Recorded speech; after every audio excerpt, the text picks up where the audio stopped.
out there is yours in a minute, And then I want you to describe your process for creating one of your artworks. Where do your ideas come from? What materials do you use? And so tell them what you did, and then talk about how you do it and what kind of materials you use. All right. Well, I have one piece is on this far wall back here. It's called the Apple of God's Eye. It's a big eye with and it's an eye with the pupil is the earth, and it's cracked. It looks like it's cracked around something, and I made it to where it's God and broke a hole in the wall of heaven, and he's looking down at earth, at us, the apple of his eye.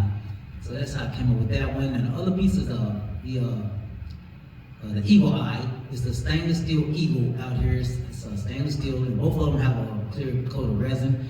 That eagle, you probably can't tell it's an eagle or see it around this lady's here. All her art is there. It's beautiful. I love her work. It is amazing. But the steel work is what I was going to let you know about. Got into it because I was working at a factory like 4 years ago, and 4 years ago when I got there, I was working at the end of this laser machine. So they cutting out big pieces of laser steel out of this machine, and all these little pieces of scrap metal, they just throwing them in the trash. I'm taking them off, throwing them in this dumpster. So I was like, man, this is nice steel, stainless steel. Let me try something. So I took an air grinder, angle grinder, and I'm just making those designs.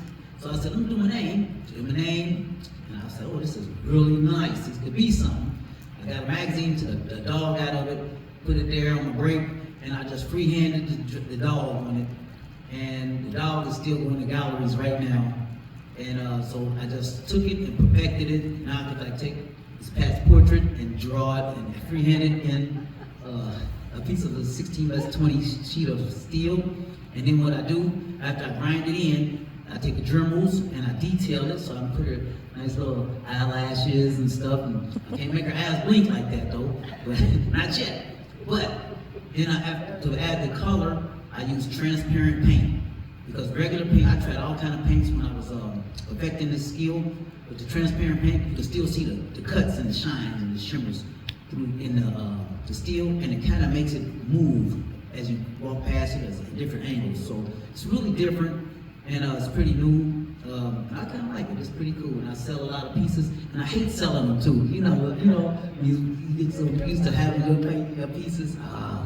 But they go on, and I love it. Well, the thing is, you have become a bit of a sculptor as well as a painter, and that's a wonderful combination of skills. Mm-hmm. Okay, what do you consider to be your greatest success as an artist so far? Oh well, my greatest success to date would be last year when Eskenazi asked me to buy one of my pieces, and they put it inside of their new building on the west. In Indianapolis, on West 38th Street. It's a whole new facility they built, and they built a real grand mental health unit. And the piece is so elaborate, and they wanted this piece for this mental health unit because they said it helps those people with those mental health issues deal with their issues and stuff, and it's really therapeutic for them. So that made me feel really good knowing that I'm helping some people. Because there's mental health issues right now in the world is a really big issue. And if I could help that little bit, that just makes me feel really great knowing some of my piece of work is doing some help. So that's now, pretty good. When I asked what he planned to do next, he has big plans. So tell him about your big plans. Big and plans. I mean big in terms of size and big in terms of concept. Yeah, and the word I used was colossal. I wanted to go colossal with my work. Where I was working at when I told you I was working at the factory, I started at the end of the meal thing, and I ended up welding. So as I learned how to weld, I started building sculptures, and I make sculptures like for two of my sculptures, three of them was in the NBA All-Star Game art show last year. Got a new piece that I'm working now for the WNBA, but I want to get to making sculptures.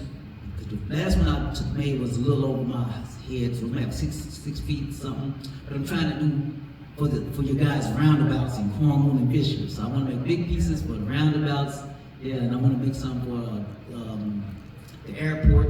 They always want colossal pieces for these big old open areas, and for just what's those landmarks, big places like that. So that's what I want to do next with my work. But you also mentioned robotics. How are you going to work Oh robotics? yeah, I do also want to make See, I do remember. artwork, because she remembered everything, you guys. I'm telling you, she's good. Yeah. But I want to make artwork that is interactive. So in other words, you could have a piece of art that's on your wall, and as you walk by it can say something to you. And you're going to turn around, somebody just walk past it and it's going to speak to you. I want it to be able to interact with you. You can ask it a question. I want it to be able to move with robotics and kinetics, but I make kinetic artwork right now also. So, and touch, you can touch it and make a song out of it. And so it's a lot of paint now that is electronic paint, yeah, you know, and you can touch it and make lights and everything. So I'm trying to make interactive artwork. So that's what my next movie is. Now, that's not an ordinary conversation with an ordinary thing or anything. No, okay. Thank you. All